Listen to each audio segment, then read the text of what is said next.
Comenzamos de nuevo en nuestra clase y continuamos con nuestro estudio sobre las doctrinas de la Biblia y en particular estamos en la doctrina número 3, la doctrina de Cristo, y hemos llegado al número 20, la subdoctrina hablando de la impecabilidad de Cristo, la impecabilidad de Cristo. ¿Qué quiere decir eso? Abre sus Biblias en Hebreos en capítulo 4, por favor. Y vamos a leer de versículo 14 al 16 en Hebreos capítulo 4 y note bien. Por tanto, teniendo un gran sumo sacerdote que traspasó los cielos, Jesús, el Hijo de Dios, retengamos nuestra profesión. ¿Por qué? Porque no tenemos un sumo sacerdote que no pueda compadecerse de nuestras debilidades, sino uno que fue tentado en todo según nuestra semejanza, pero sin pecado. Acerquémonos pues confiadamente al trono de la gracia para alcanzar misericordia y hallar gracia para el oportuno socorro. Note lo que estamos hablando aquí, hablando de la impecabilidad de Cristo. ¿Cómo es posible que Él pudo haber sido 100% todo humano, a la misma vez siendo 100% todo divino, y luego todavía no pecar? ¿Qué es el significado de esta doctrina? Para comprender por qué el precio de nuestros pecados fue pagado por Él, porque Él fue el sacrificio perfecto para pagar el precio de nuestros pecados. Tenemos que comprender, note bien conmigo en la explicación. Hay dos palabras, mis hermanos, que se debe tratar aquí, y la primera es tentabilidad, ¿no? Tentabilidad. Vamos a tratar con esta palabra, tentabilidad. Tenemos tentabilidad.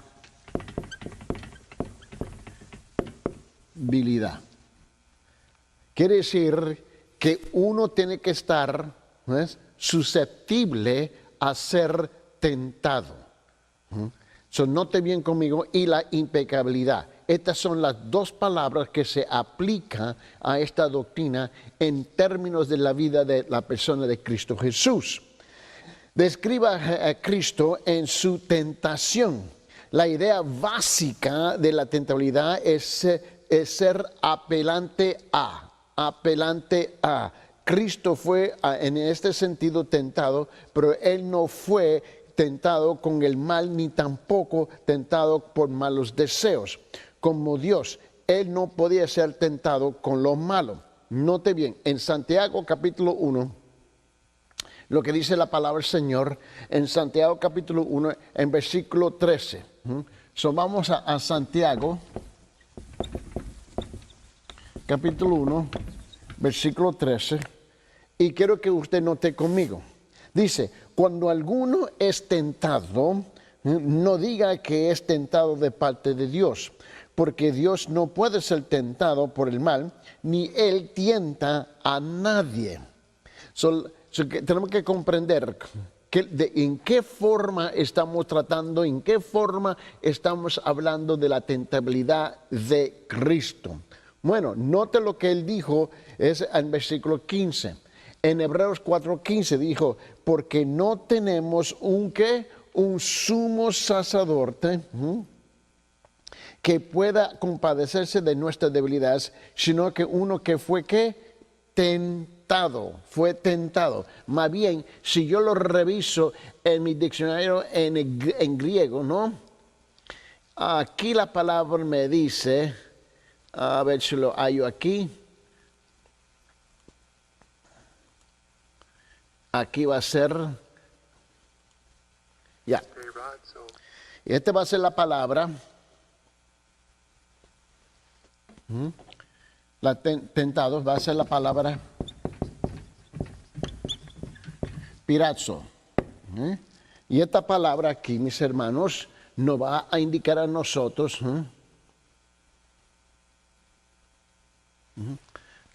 va a ser, que significa ser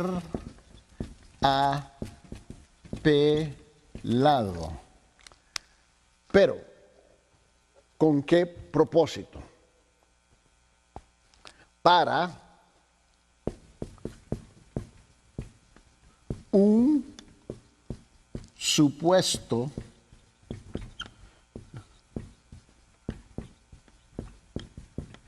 beneficio.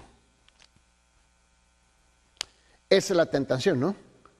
Cuando viene la tentación es para ¿ves? La tentación propia, ella misma apela a nuestro ¿qué? ¿Ves? A nuestra naturaleza pecaminosa, número uno, y dos, apela porque supuestamente hay un beneficio. Para nosotros los seres humanos, el pecado siempre tiene la capacidad de apelar a nuestra naturaleza pecaminosa, porque nuestra naturaleza pecaminosa supuestamente puede ver un beneficio de la tentación. Es la razón por que usted y yo, porque nosotros caemos en ¿qué? En el pecado. ¿Por qué? Porque nuestra naturaleza tiene ¿qué? El pecado. Ya tenemos, mis hermanos, la ADN, por decirlo así, la ADN del pecado, de su naturaleza, está ya en nosotros. Y por esa razón, cuando apela a nuestra naturaleza cree que hay supuestamente un beneficio. En términos de Cristo, Él no tenía una naturaleza pecaminosa. Él se hizo, te recuerda que cuando estuvimos estudiando en la doctrina de la encarnación y la doctrina del kenosis, ¿te recuerda eso? Cuando estuvimos estudiando eso. Bueno, Él se hizo ser humano, Él se hizo carne. Carne, la palabra sarx en griego ahí, es la palabra humano, humanidad. Tú y yo usamos la palabra carne en referencia típicamente, hablando del pecado. Pero carne, cuando se aplica a Cristo, está hablando de la humanidad, no su naturaleza pecaminosa. Hay dos cosas muy distintas y tú la tienes que separar. Pero con eso tenemos que comprender que Él fue tentado por ser humano. Esa es la cosa importante. Ahora sabemos que en Santiago, en capítulo 1, versículo 13, dice que cuando alguno es tentado, no diga que es tentado de parte de Dios. ¿Por qué? Porque Dios no puede ser tentado por el mal, ni Él tienta a nadie. ¿Por qué? Porque Él no puede ser tentado por el mal, porque Él no tiene una naturaleza que pecaminosa, pero reconoce y acepta y ha experimentado de ser tentado por su humanidad. Y eso es lo que la palabra del Señor nos enseña a nosotros. Cuando usted, fíjese bien, vamos a Hebreos, capítulo 2, versículo 18. En Hebreos, capítulo 2, versículo 18, porque yo creo que usted la vea conmigo, ¿no? Porque aquí, cualquier sea el autor o el escritor del libro de los Hebreos, porque nosotros no sabemos quién fue, ¿no? Hay un sinfín de especulaciones, quién fue el escritor, su autor, pero de eso no se trata aquí ahorita. Lo que sí se trata que la persona que fue dirigida por el Espíritu Santo a, mis hermanos, a escribir esta palabra, nos dice lo siguiente, mis hermanos, que aquí, que las declaraciones que se mencionan en Hebreos, en capítulo 2, en versículo 18, mis hermanos, que Jesús fue libre de todo pecado, pero sí Él fue susceptible, mis hermanos, susceptible de ser tentado, pero no pecó en absoluto. No. Una cosa, mis hermanos, de ser vamos a escribirlo bien, porque si no lo escribo bien, me van a reclamar aquí, ¿no? Vamos a decirlo aquí, vamos a ponerlo. Susceptible susceptible, ¿no? Mira. Una cosa es ser susceptible. La otra cosa, mis hermanos, es caer en el pecado. Y eso es lo que yo creo que tú reconozcas. Cristo fue susceptible por su humanidad, pero no pecó. En Hebreos capítulo 2, vamos a regresar a Hebreos en capítulo 2, versículo 18. Pues, en cuanto él mismo padeció, experimentó, siendo tentado, es poderoso para socorrer a los que son tentados, ¿no? Aquí está hablando de la autenticidad, mis hermanos, de la humanidad de Cristo. Queda aquí claramente demostrada por el hecho de que Él fue susceptible de ser tentado al experimentar la tentación, así que se puede identificar con nosotros. Jesús pudo entender a perfección, ¿ves?, el género humano, así como identificarse con sus hermanos y tener compasión real de ellos. Él sintió en carne propia la fuerza plena de la tentación, y a diferencia de nosotros que con frecuencia cedemos a la tentación antes de sentir la plenitud de su ímpetu, Jesús la resistió incluso en medio de la instigación más fuerte para ceder. ¿Por qué? Cristo reconoce, Él puede comprender muy bien que tú y yo somos más que susceptibles, mis hermanos, por nuestra naturaleza humana que ya viene contaminada con la ADN del pecado. Él puede tener compasión de nosotros. ¿Por qué? Porque nosotros no somos, y a ver si lo digo bien, nosotros no somos capaces de no pecar. En términos teológicos, en los términos teológicos, que tú sabes que la mayor parte de la teología fue escrita en latín, en el idioma del latín, ¿no? Cristo, a ver si podemos identificar. Vamos a poner Cristo y vamos a poner el hombre. Vamos a hacer una diferencia. Porque si tú no comprendes, es que esto es importante comprenderlo, si no, nunca vas a hallar el concepto.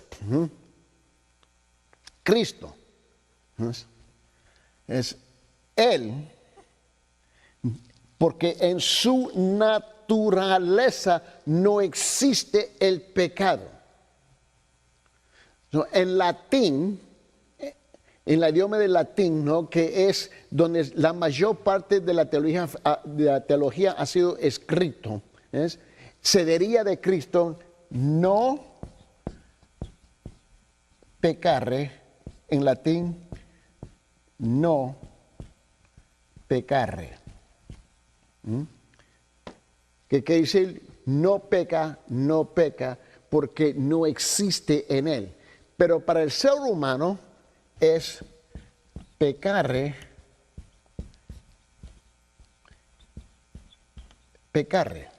¿Tú puedes ver eso? ¿Por qué? Cristo tiene una naturaleza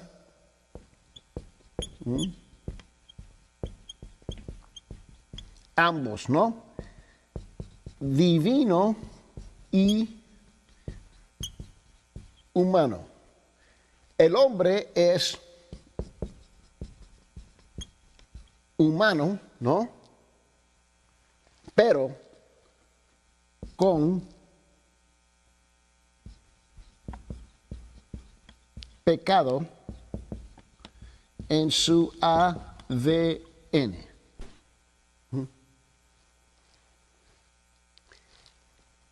Cristo en su humanidad, menos pecado en su ADN. ¿Me están entendiendo? Porque es importante que tú comprendas la gran diferencia.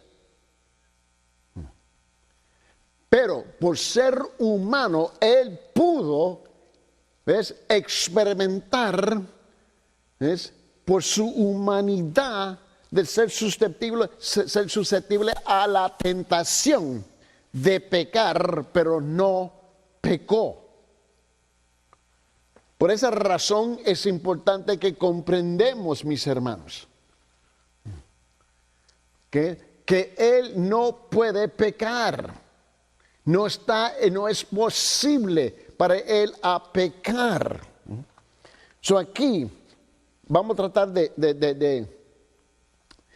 tratar de ilustrar esto. Abre sus Biblias en Mateo capítulo 4. En Mateo capítulo 4.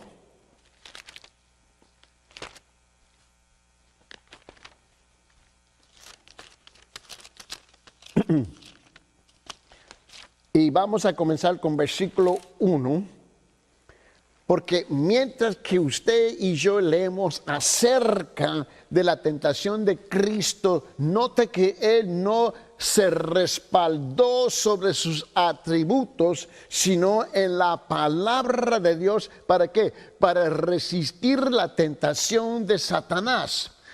Es cierto que Él es... tiene una naturaleza humana y divina, eso es cierto. No hay ninguna, no vamos a discutir eso, que tiene ambas, mis hermanos, ambos naturalezas, divina y humana. No vamos a discutir eso porque eso está bien claro. Pero él no se basó en resistir la tentación con su naturaleza divina.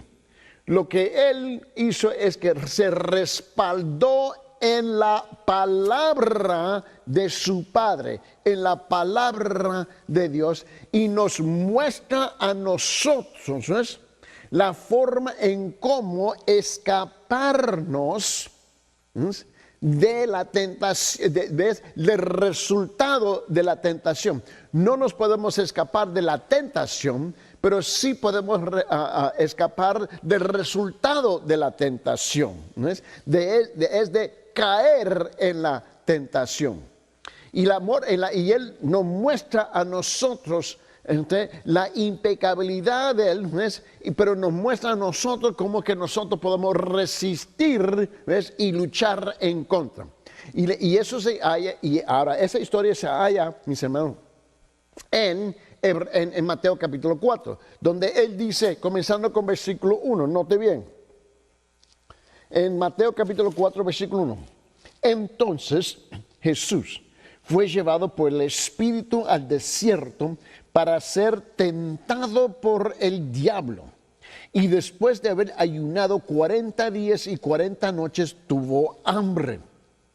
Y vino a él el tentador y le dijo, si eres hijo de Dios, di que estas piedras se conviertan en pan. Él respondió diciendo, escrito está. Note bien, él se está respaldando en la palabra de Dios. Dice, no solo de pan vivirá el hombre, sino de toda palabra que sale de la boca de Dios. Entonces el diablo le llevó a la santa ciudad y le puso sobre el tabernáculo, ¿ves? El pináculo del templo, y le dijo, si eres hijo de Dios, échate abajo, porque escrito está. O sea, ahora note bien, ahora el diablo se respalda sobre la palabra de Dios. Y a sus ángeles mandará acerca de ti, y en sus manos te sostendrán, para que no tropieces con tu pie en piedra. Ahora otra vez, ahora ¿qué es lo que tenemos aquí? Aquí ahora tenemos, ¿ves? La batalla, la lucha de respaldarse sobre la palabra, el otro se respalda sobre la palabra. Aquí tenemos la palabra contra la palabra, pero depende cómo se está utilizando. Porque Cristo dice ahora en versículo 7, Jesús le dijo, escrito está también, no tentarás al Señor tu Dios. Otra vez, llevó el diablo a un monte, lo llevó el diablo a un monte muy alto y le mostró todos los reinos del mundo y de la gloria de Dios.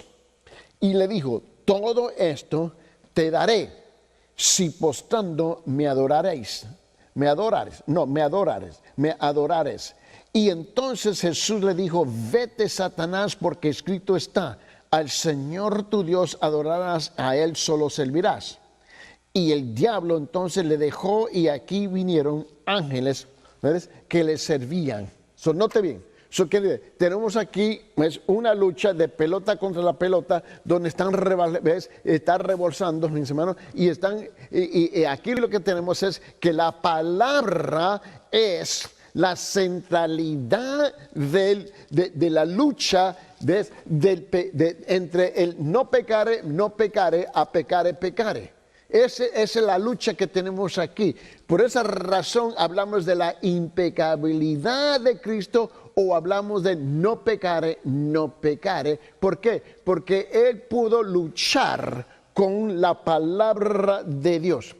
Note ahora, ¿cómo es que tú y yo, cómo es que nosotros, el creyente, debe de tomar esta doctrina y aplicarla en su vida? Bueno, de esta misma forma, los cristianos de hoy deben de vencer la tentación.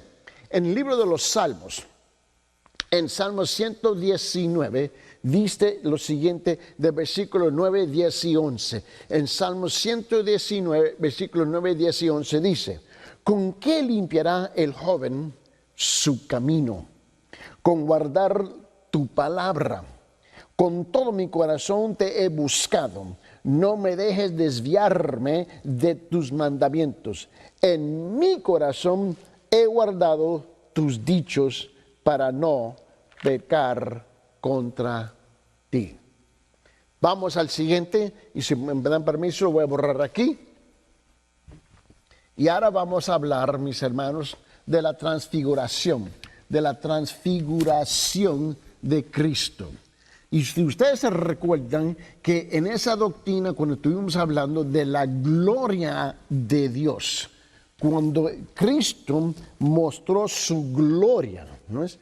¿Te recuerdas eso? Cuando estuvimos hablando de eso, es que y aquí lo vamos a encontrar y hablar ahora de la transfiguración. Este va a ser el número 21. La transfiguración de Cristo. Ahora note bien y vamos a 2 de Pedro capítulo 1.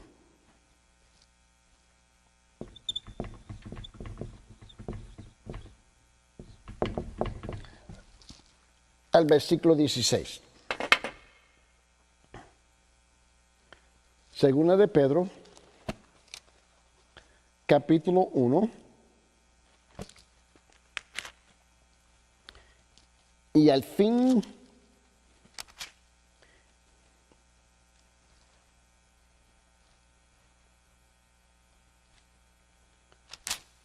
en versículo 16. Porque no hemos dado a conocer el poder y la venida de nuestro Señor Jesucristo, siguiendo ¿qué? Fábulas artificiosas, sino como habiendo visto con nuestros propios ojos su majestad. Pues cuando Él recibe de Dios Padre honra y gloria, le fue enviada desde la magnífica gloria una voz que decía, este es mi Hijo amado en cual tengo complacencia. ¿Tú te recuerdas la historia? Lo que había pasado. Vete conmigo. Y esa historia se encuentra, Pedro está dando testimonio que él estaba presente, ¿ves? Cuando Cristo mostró su majestad, su gloria, ¿ves? En el monte de transfiguración. Él está dando testimonio como un testigo y está relatando lo que había sucedido aquí. Y esa historia se encuentra en Mateo, en capítulo 17. Vamos a Mateo capítulo 17. en Mateo 17, y está en el principio. Mira bien, comenzando con versículo 1. 6 días después Jesús tomó a Pedro, el mismo Pedro que está relatando en 2 de Pedro, a Jacobo y a Juan su hermano, y los llevó aparte a un monte alto, y se transfiguró delante de ellos, y resplandeció su rostro como el sol, ¿no? Y aquí dice, y sus vestidos se hicieron blancos como la luz. Y aquí les aparecieron Moisés y Elías hablando con él. Entonces Pedro dijo a Jesús, Señor, bueno es para nosotros que estemos aquí. Si quieres, hagamos aquí 3 enramadas, una para ti, otra para Moisés y otra para Elías. Mientras él aún hablaba, una nube de luz los cubrió, y aquí una voz desde la nube que decía, este es mi Hijo amado, en quien tengo complacencia, a él oíd. Aquí en el monte de transfiguración, ¿de qué estamos hablando? ¿Es? Cuando usamos transfiguración, lo que estamos hablando es que aquí va a ser un cambio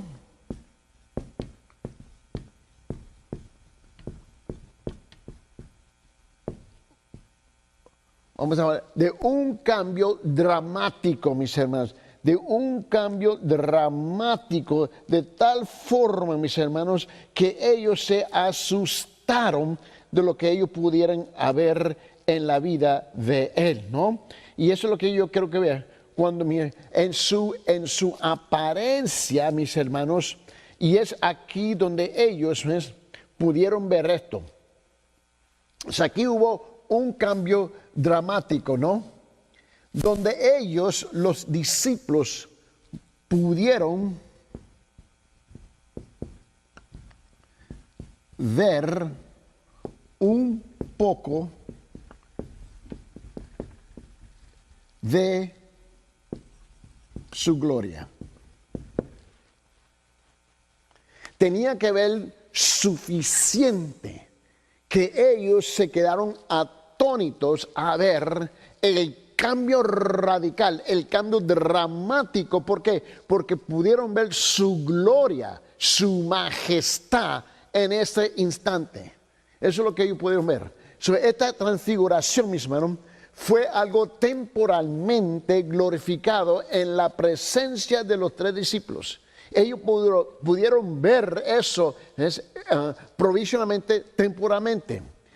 Esta era una de las prefiguración de la venida de Cristo en poder y gloria para establecer su reino. Ese es el propósito de la transfiguración.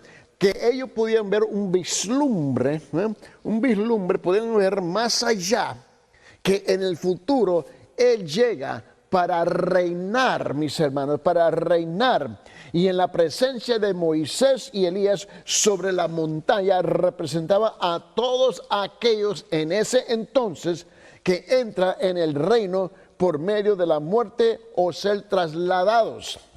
La declaración del Padre refuerza el dominio de Cristo sobre su reino. En la transfiguración, cuando tú puedes ver que Cristo en un momento en su humanidad le pide a los discípulos que se queden atrás momentáneamente, Él va más adelante y ellos pueden ver y pueden visualizar, ellos pueden visualizar este gran cambio, ¿ves? Que ellos pueden ver la gloria del Señor, pueden ver que es su majestad, ellos ven un cambio radical, dramático, y el significado de tener Moisés y Elías ahí es que ahora ellos llegan a ver algo más en ese momento, pero que tú y yo ahora podemos a comprender que el reinado del reino de Cristo, la entrada tiene que ser por la muerte y la resurrección para nosotros, y lo muestra con Moisés y Elías resucitado, ya que habían fallecido. Mis hermanos, ahora pueden ver que ahora ellos han resucitado y está en el reino del Señor. ¿Cómo es que yo debo de aplicar esta realidad en mi vida cotidiana como un creyente? Bueno, ya que algunos cristianos viven en la expectativa del retorno de Cristo, ellos deben darle a Él el primer lugar en sus vidas hoy, así como la tendrán en su reino. Esta es la importancia de la transfiguración. Este es, mis hermanos, nuestro, ¿ves? Estas son, como digo, el depósito de nuestra herencia, en cual Él da testimonio de lo que está por venir. Ahora vamos a continuar aquí, porque no se olvide que lo que nosotros estamos haciendo es dando, ¿ves?, un repaso panorámico, ¿ves?, de las doctrinas de la Biblia, sin entrar muy profundo, porque cada una de estas doctrinas, de las 10 doctrinas mayores, incluso con los 180 subdoctrinas, mis hermanos, más adelante en otras clases lo damos más detallado y más profundo. Hasta el momento la única cosa que estamos haciendo es dando un repaso panorámico, mis hermanos. Ahora vamos a hablar de la purificación. Este va a ser el número 22. La purificación.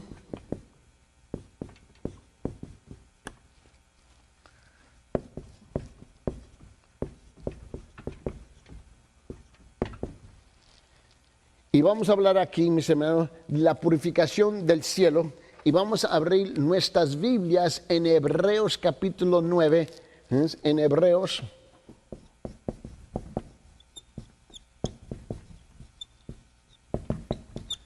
capítulo 9, versículo 12. En Hebreos capítulo 9, versículo 12. Vamos juntos ahí.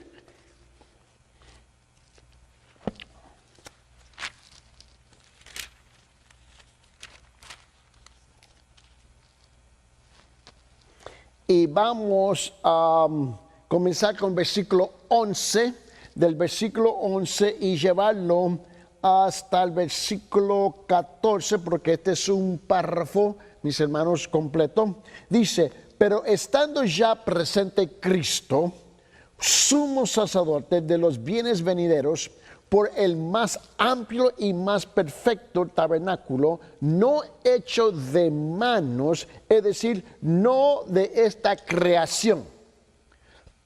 Perdón.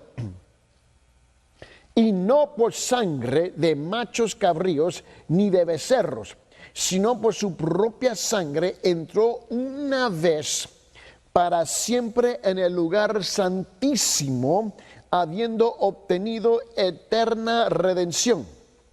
Porque si la sangre de los toros y de los machos cabríos y las cenizas de la becerra rociadas a los inmundos santifican para la purificación de la carne, dice, cuanto más la sangre de Cristo, el cual mediante el Espíritu eterno se ofreció a sí mismo sin mancha a Dios, limpiará vuestras conciencias de obras muertas para que sirváis al Dios vivo.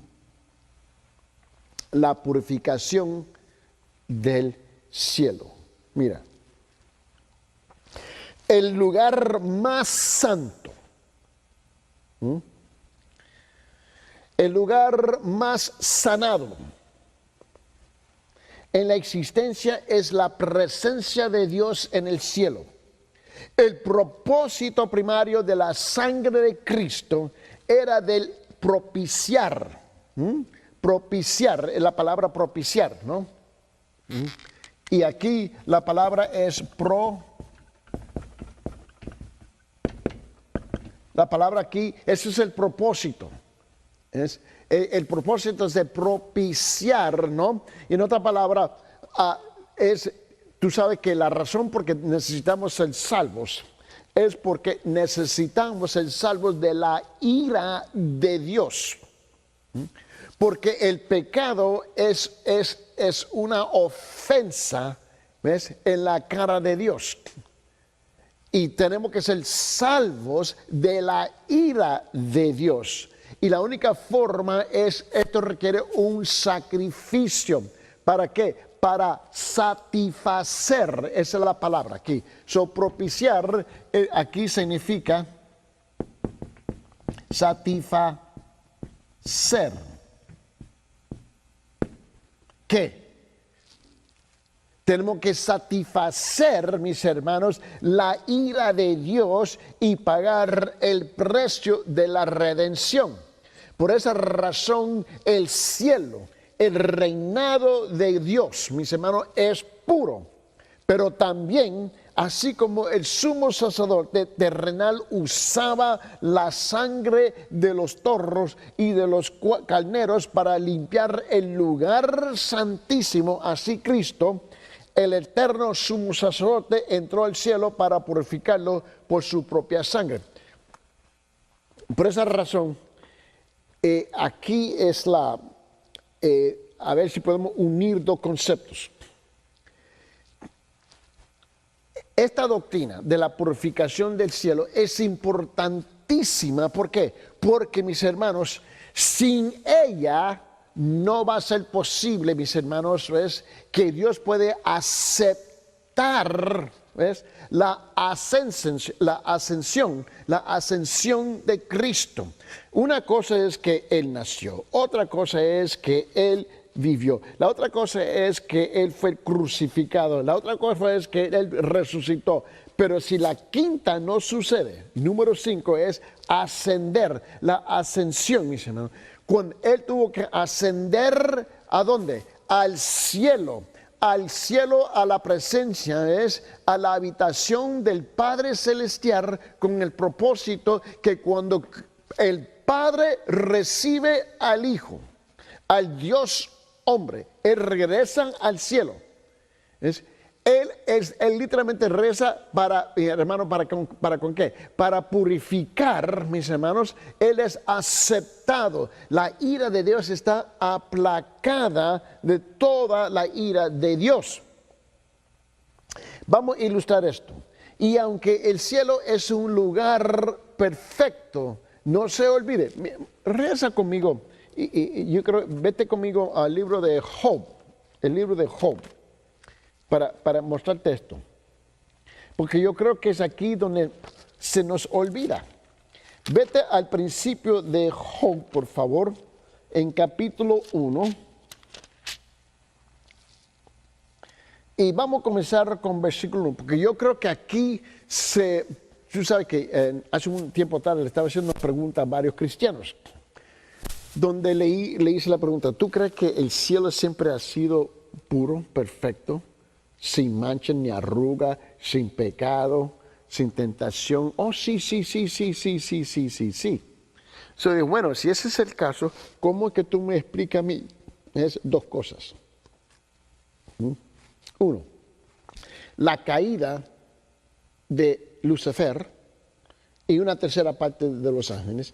Y segundo, ¿cómo es que Satanás, el diablo, a mí no me importa el nombre que tú le das, cómo es que él está caminando en el cielo?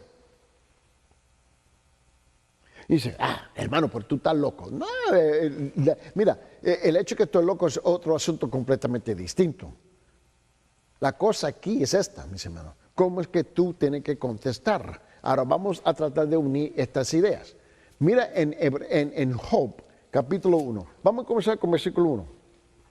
Hubo en tierra de Uz un varón llamado Job, y era este hombre perfecto y recto, temeroso de Dios y apartado del mal. Y le nacieron 7 hijos y 3 hijas. Tenía 10 hijos. Su hacienda era 7,000 ovejas, 3,000 camellos, 500 yuntas de bueyes, 500 asnas y muchísimos criados, y era aquel varón más grande que todos los orientales. E iban sus hijos y hacían banquetes en sus casas, cada uno en su día, y enviaban a llamar a sus 3 hermanas para que comiesen y viviesen con ellos. Y acontecía que habiendo pasado un turno, en turno los días, no, pero habiendo pasado en turno de los días del convite, Job enviaba a los santificaba, los enviaba y los santificaba y los levantaba de mañana y ofrecía que holocaustos conforme al número de todos ellos. Porque decía Job, quizás habrán pecado mis hijos y habrán blasfemado contra Dios en sus corazones de esta manera hacia todos los días. Ahora, mira lo que dice el versículo 6. Pero un día, y está en este contexto, un día vinieron a presentarse delante de Jehová los hijos de Dios, ¿no? O sea, ellos vienen, ellos vienen a presentarse delante de Jehová y dice, y dice, entre los cuales vino también, ¿qué? Satanás. Él está caminando entre ellos. Y dice el versículo 7. Y dijo Jehová a Satanás, ¿de dónde vienes? Como si Dios no lo sabía. Obviamente Él sabe todo, Él es omnisciente. Pero Él quería a Satanás hablar, a responder. Y le dijo, respondiendo Satanás a Jehová, le dijo, de rodear la tierra y por andar por ella. Y Jehová dijo a Satanás, ¿no has considerado a mi siervo Job, que no hay otro como él en la tierra, varón perfecto y recto, temeroso de Dios y apartado del mal? Respondiendo Satanás a Jehová, dijo, ¿acaso teme Jehová? Dice, de balde. Y no le has cercado, no le has cercado alrededor de él y a su casa y a todo lo que él tiene. Al trabajo de sus manos has dado bendición, por tanto sus bienes han aumentado sobre la tierra. Pero extiende ahora tu mano y toca todo lo que él tiene y verás si no blasfema contra ti y en tu misma presencia. Y dijo Jehová a Satanás, he aquí todo lo que tiene está en tu mano, solamente no pongas tu mano sobre él. Y salió Satanás delante de Jehová. Ahora, vamos a ver si es posible de ilustrar esto después que acabamos de leer estos pasajes del versículo 1 hasta el 12, ¿no? Bueno, aunque el cielo es un lugar santísimo, Satanás también tenía acceso, y ese es el punto que yo quiero tratar de clavar aquí, que aunque el cielo, mis hermanos, es un lugar perfecto, Satanás tenía acceso. La purificación del cielo probablemente estableció la echada fuera de Satanás. Y eso tuvo que suceder, porque lo que él dijo aquí, en versículo 6, ¿no? Un día vinieron a presentarse delante de Jehová los hijos de Dios, entre los cuales vino también, ¿qué? Satanás. Ahora, vamos a hablar un poco de la aplicación de esto. Bueno, no es tan difícil de comprender la aplicación, porque lo hemos dicho en el pasado. Si tú regresas a Gálatas,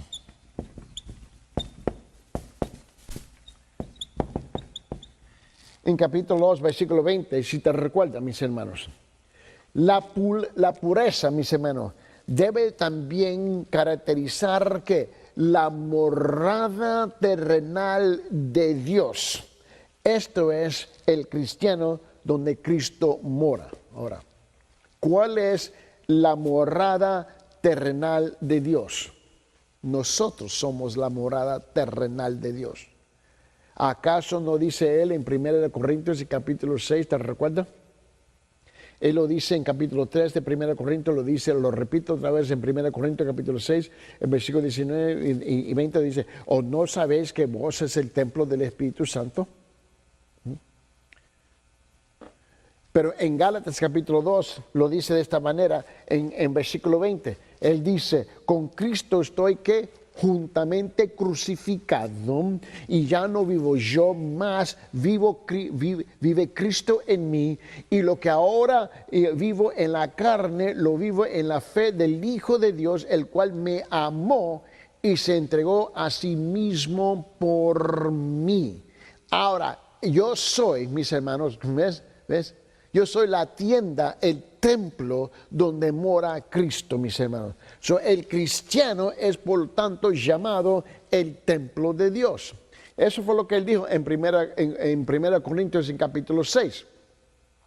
Cuando él lo dice en versículo 19, dice, ¿o ignoráis que es vuestro cuerpo el templo del Espíritu Santo, el cual está en vosotros, el cual tenéis de Dios, ya no sois vosotros? Ahora, vamos a entrar ahora en la segunda parte, aquí. Vamos a entrar en otra parte aquí, y si me lo permite, vamos a hablar del descenso al infierno, el descenso al infierno. Este va a ser el número 23. El descenso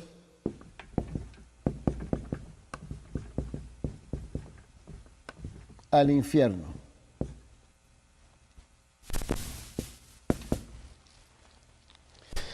Y vamos a ver si es posible. Vamos al libro de Efesios capítulo 4.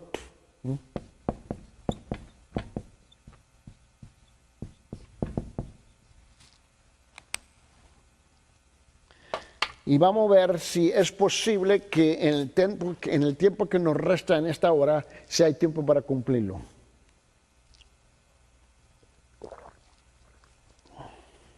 Abre sus Biblias en Efesios, por favor, capítulo 4. ¿Por qué?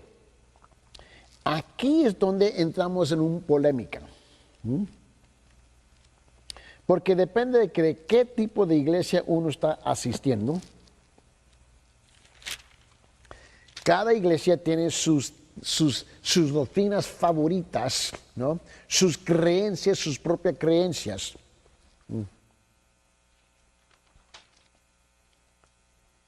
Y vamos a leer Efesios capítulo 4. Ahora, yo quiero a ver si puedo tratar de explicar esto.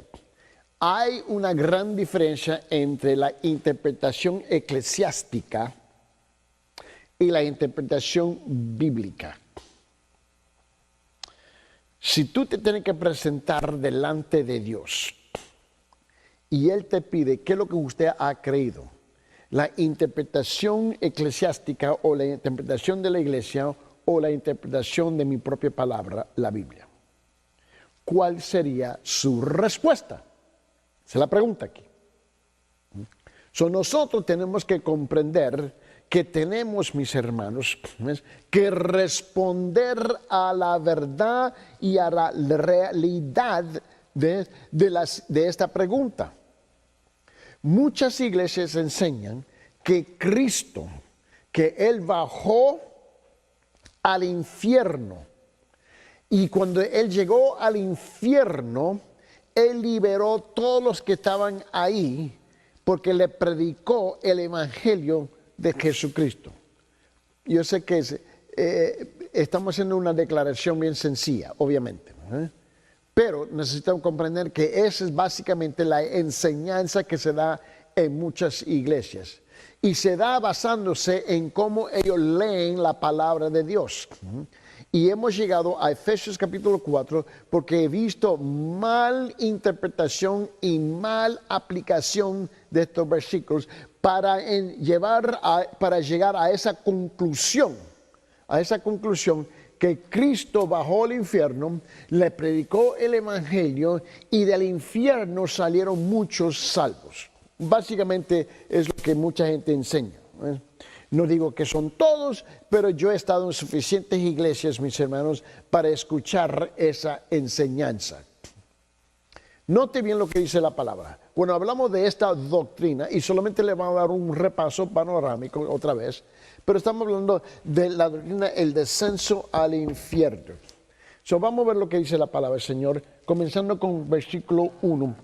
Y así podemos ver el versículo que se usa para justificar esta enseñanza, pero lo podemos ver en su contexto completo. Aquí en Efesios capítulo 4 comienza con una enseñanza hablando de la unidad del Espíritu. La unidad del Espíritu. Este es el contexto. Este es el tema principal. El tema principal es la unidad del Espíritu al cuerpo de Cristo. No está hablando de otra cosa. Pero este es el tema principal. Comenzando con versículo 1, él dice esto. Yo pues, preso en el Señor, os ruego que andéis como es digno de la vocación con que fuisteis llamados, con toda humildad y mansedumbre, soportándonos con paciencia los unos a los otros en amor, solícitos en guardar la unidad del Espíritu en el vínculo de la paz, un cuerpo y un espíritu, como fuisteis también llamados en una misma esperanza de vuestra vocación, un Señor, una fe, un bautismo, un Dios y Padre de todos, el cual es sobre todos y por todos y en todos. Pero a cada uno de nosotros fue dada la gracia conforme a la medida del don de Cristo, por el cual dice, ahora mira lo que está diciendo aquí, tengan mucho cuidado, mira lo que él dice. Dice, subiendo a lo alto, llevó cautiva a la cautividad, ¿no? Y dice, y dio dones a los hombres. Te recuerda que estamos hablando de la unidad del Espíritu. Él dio dones a los hombres. Y eso es que, mira lo que dice aquí, y eso de que subió, ¿qué es? Sino que también había descendido primero a la parte más baja de la tierra. El cual descendió es el mismo que también subió por encima de todos los cielos para llenarlo todo. Y él mismo constituyó a unos apóstoles, a otros profetas, a otros evangelistas, a otros pastores y maestros. ¿Y a fin de qué? De perfeccionar a los santos para la obra del ministerio, para la edificación del cuerpo de Cristo. ¿Hasta qué? Hasta que todos lleguemos a la unidad, dice, de la fe y del conocimiento del Hijo de Dios, a un varón perfecto a la medida de la estatura de la plenitud de Cristo. ¿Para qué? Para que ya no seamos niños fluctuantes, llevados por donde quiera de todo viento de doctrina, por estratagema de hombres y para engañar emplean con astucia las artimañas del error, sino que siguiendo la verdad en amor crezcamos en todo en aquel que es la cabeza, esto es Cristo, de quien todo el cuerpo bien concertado y unido entre sí por todas sus coyunturas que se ayudan mutuamente según la actividad propia de cada miembro, recibe su crecimiento para ir edificándose en amor. Aquí está hablando, mis hermanos, en Efesios capítulo 4, y subiendo llevó cautiva a la cautividad, en versículo 8, él está, si no lo sabe, él está citando el libro de Salmos. El libro de Salmos. Esta es una cita directa del Salmos. En Salmo capítulo 68, si no lo sabe, ¿no? Mira, para mostrarlo, aquí vamos al Salmos 68. Y permíteme, no me recuerdo el versículo, pero lo voy a encontrar. En Salmo 68,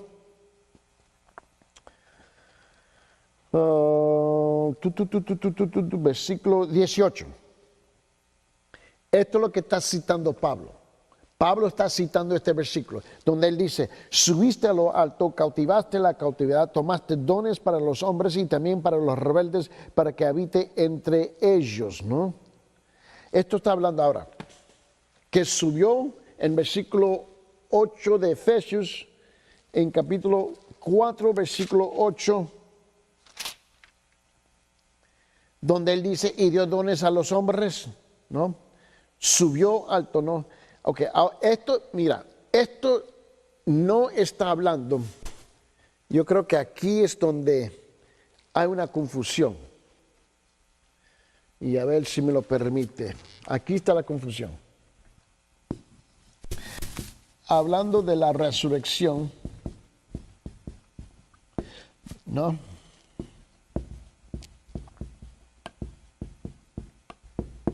Y la ascensión.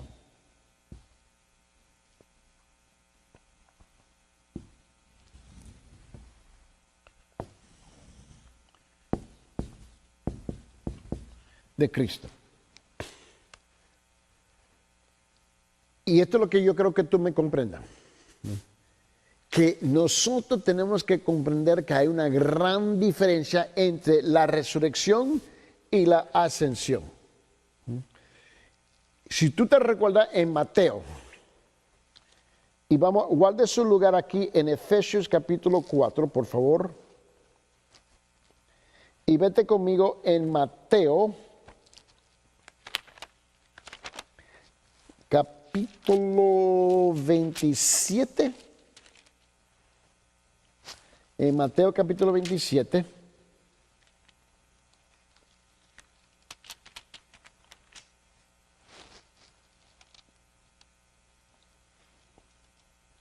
No, perdón, es capítulo 28. Tenemos aquí en capítulo 28.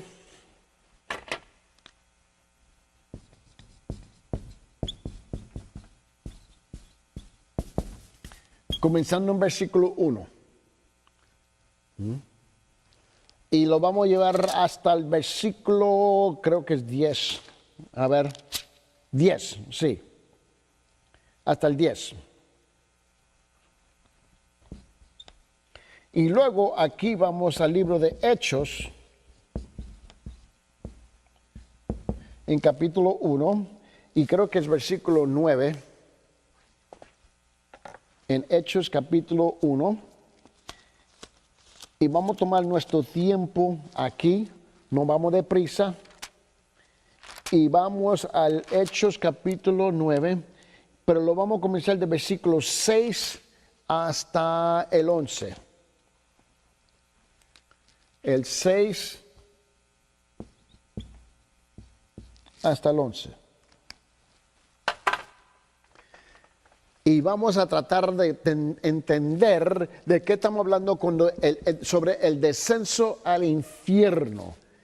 Aquí donde vamos a comenzar en la próxima clase hablando del descenso al infierno. Y tenemos que explicar en detalle las dos cosas porque estamos confundidos cuando Pablo cita una parte de la profecía que está hablando en Salmo 68, en 68, en versículo 18, y ahora se viene y se va cumpliendo, en el Nuevo Testamento, en Mateo y también en Hechos en capítulo 1. Es ahí donde vamos a comenzar en la próxima clase esta enseñanza.